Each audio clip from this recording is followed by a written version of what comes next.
আসসালামু আলাইকুম।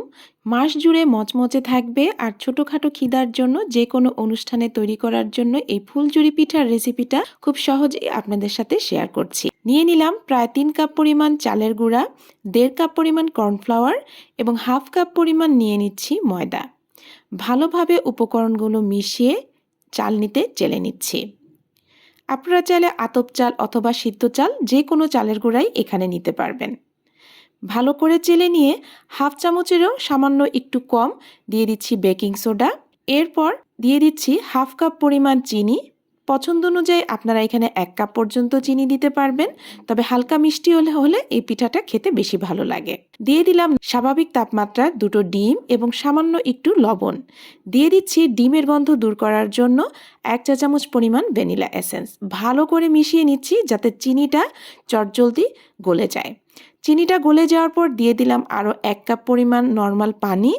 এরপর ভালো করে মিশিয়ে শুকনো উপকরণগুলো অল্প অল্প করে মিশিয়ে নিব, আর প্রয়োজন বোধে আরেকটু নর্মাল পানি দিয়ে পাতলা একটা ব্যাটার তৈরি করে নিব। আর এই পিঠার ব্যাটারটা অতিরিক্ত ঘন হলে কিন্তু চলবে না, একটু পাতলা হলে পিঠাটা তৈরি করতে খুব সুবিধা হবে, গরম সাঁচটা ডুবিয়ে পিঠাটা তুলতে সুবিধা হবে।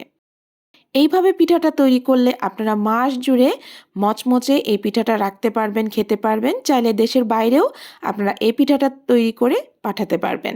সব উপকরণ মেশানো হয়ে গেছে, আপনাদেরকে ঘনত্বটাও দেখিয়ে দিচ্ছি। আধা ঘন্টার জন্য রেস্টে রেখে দিব। এইভাবে আমি মিশিয়ে রেখে দিচ্ছি।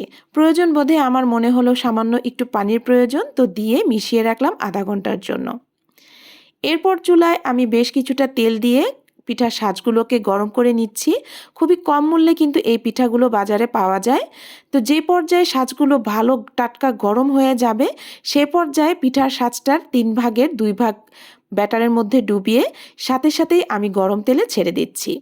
কিছুটা পিঠাটা শক্ত হয়ে আসলে এরকম ঝাঁকা দিলেই পিঠাটা সাজ থেকে খুলে আসবে। চুলার আঁচটা মিডিয়ামে রেখে একের পর এক পিঠা তৈরি করে নিচ্ছি, আর পিঠাটা সাজের গা থেকে ছেড়ে যাওয়ার পর তেলেই আবার পিঠার সাজটা ডুবিয়ে রাখছি। তো এইভাবেই আমি তৈরি করে নিলাম অনেকগুলো পিঠা, আর পিঠাগুলোকে নর্মাল তাপমাত্রায় রেখে তারপর এয়ারটাইট বক্সে ভরে রাখছি। 1 মাসেরও বেশি সংরক্ষণ করে রাখার জন্য পিঠাগুলোকে ভালো করে ঠান্ডা করে বড় একটা এয়ারটাইট বক্সে এরকম পলিথিন দিয়ে সাজিয়ে রাখবো। তো যখন যখন প্রয়োজন হবে বের করে খেতে পারবো। আশা করছি আজকের রেসিপিটা ভালো লাগবে। ভালো লাগলে অবশ্যই লাইক, কমেন্ট, শেয়ার করবেন। চ্যানেলটা সাবস্ক্রাইব করে পাশে থাকবেন। ভালো থাকবেন, সুস্থ থাকবেন। আল্লাহ হাফেজ।